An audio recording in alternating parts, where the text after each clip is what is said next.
4 साल पहले शहर के सारे डॉक्टरों ने हाथ खड़े कर दिए थे और कहा था कि वह कभी मां नहीं बन सकती। लेकिन जब मैंने उसकी दीवार पर टंगी तस्वीर देखी और उसमें वह बच्चा बिल्कुल मेरी तरह दिखा, तो मैं सच में हक्का बक्का रह गया। सब कुछ दिमाग के ऊपर से निकल गया। मुझे अपनी पत्नी पर शक होने लगा। मैं जैसे ही उसके नोएडा वाले घर में दाखिल हुआ, लेवेंडर की खुशबू और ताज़ी बनी कॉफ़ी की सुगंध ने मुझे घेर लिया। मैं वहीं खड़ा रह गया। ऐसा लगा जैसे मैं वक्त में पीछे लौट आया हूँ। हर चीज़, किताबों का ढेर, पुराना कालीन, सफ़ेद रंग के पर्दे, मेरा फेवरेट सब कुछ उस जिंदगी की गूंज जैसा था जो हमने कभी साथ बिताई थी। फिर मैंने उसे देखा। बैठक की दीवार पर मखमली सोफे के ऊपर एक तस्वीर टंगी थी और उसे देखते ही मेरा दिल रुक गया। वह एक बच्चा था, नीली आंखें, भूरे बाल और मासूम मुस्कान वाला 5 साल का एक छोटा सा लड़का। वह मुस्कान की गोद में था और उसके चेहरे पर वही चमक थी जो मैंने 4 साल से नहीं देखी थी। लेकिन जिसने मेरी सांस रोक दी वह तस्वीर नहीं, बल्कि वो एक छोटा सा कारण था। उस बच्चे की मुस्कान, उसकी आंखें, उसके बाल, सब कुछ बिल्कुल मेरे जैसा था। वो कौन है? मैंने किसी तरह पूछा, गले में अटकते शब्दों के साथ। मुस्कान ने नज़रें फेर ली, गहरी सांस ली। उसका नाम मोहित है, सबको मोह लेने वाला। उसने कहा, तुम्हारा बेटा? वह बस सिर झुकाकर हामी में बोली। आंखें मुझसे नहीं मिली। मेरा दिमाग बवंडर की तरह घूम गया। कैसे संभव था? मुस्कान तो कभी माँ नहीं बन सकती थी।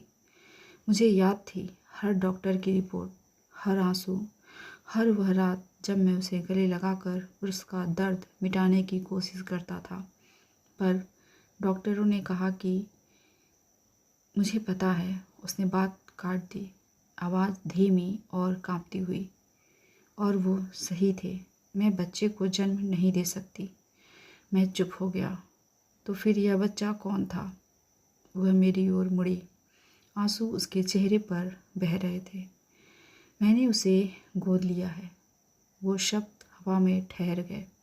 हमारे अलग होने के बाद उसने जारी रखा, मैंने गोद लेने का प्रोग्राम ज्वाइन किया।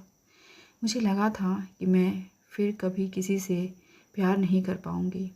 फिर एक दिन जब मैं अनाथालय में बच्चों से मिलने गई, मैंने इस बच्चे को देखा, एक कोने में बैठा, डरा सहमा सा, टूटी हुई पेंसिल से चित्र बना रहा था।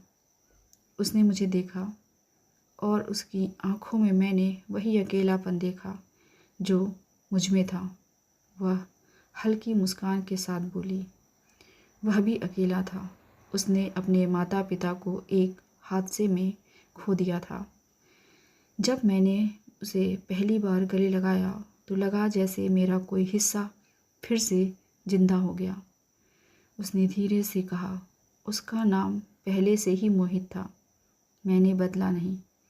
जानते हो, एक अजीब बात है, वही नाम तुमने कभी हमारे बेटे के लिए चुना था, याद है?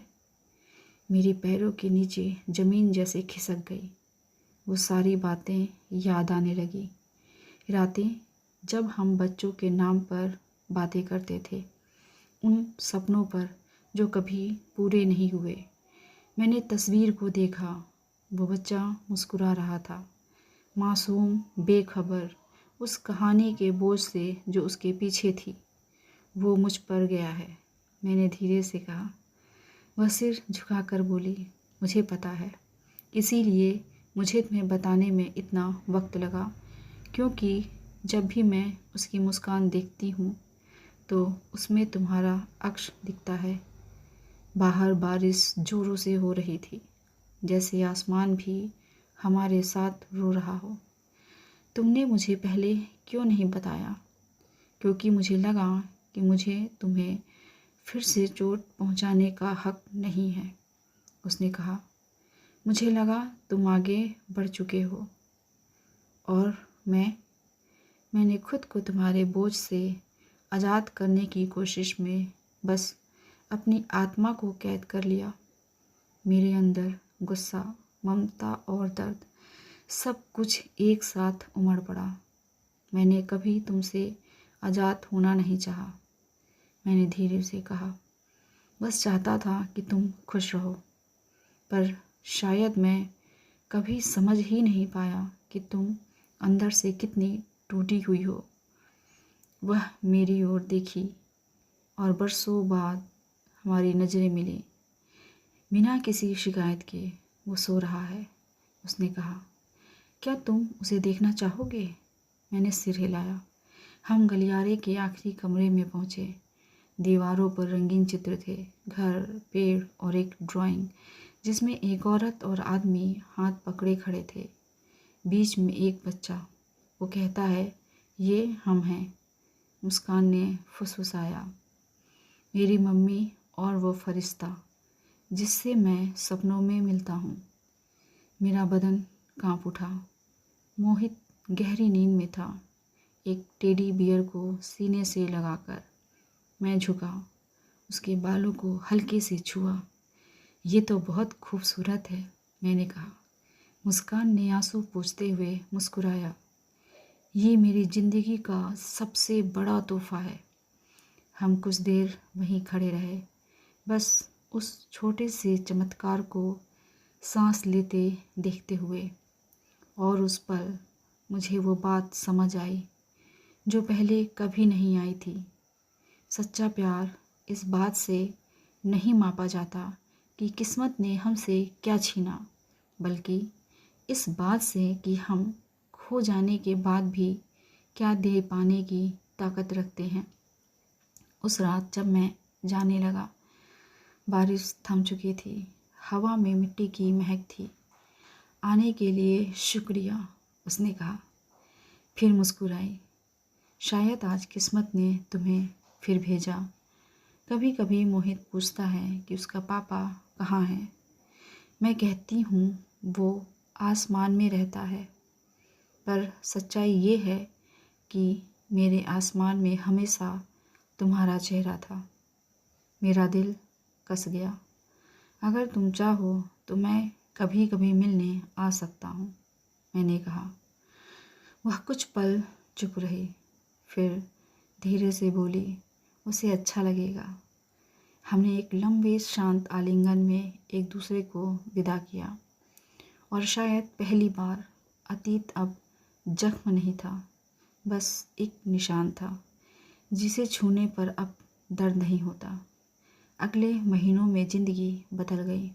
मैं हर वीकेंड मोहित से मिलने आने लगा। हम क्रिकेट खेलते, कार्डबोर्ड से छोटे छोटे मॉडल बनाते और वो मुझे अंकल कहता। मुस्कान दूर से देखती, मुस्कुराती रहती। कभी कभी हम देर रात तक बातें करते, बीते दिनों पर हंसते, यादों में खो जाते। प्यार अब दोस्ती बन गया था, शांत, परिपक्व और खूबसूरत।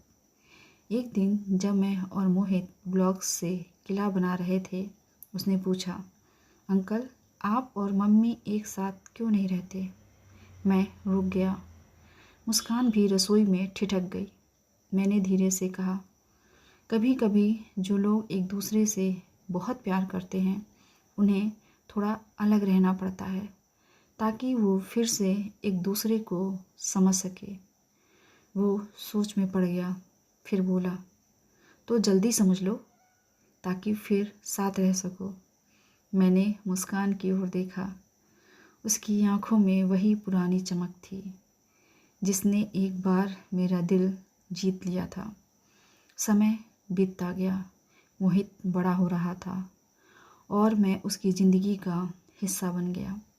हमारी मुलाकातें डिनर में बदल गईं, डिनर छोटी यात्राओं में, और धीरे धीरे हम फिर एक परिवार बन गए, अधूरा पर सच्चा।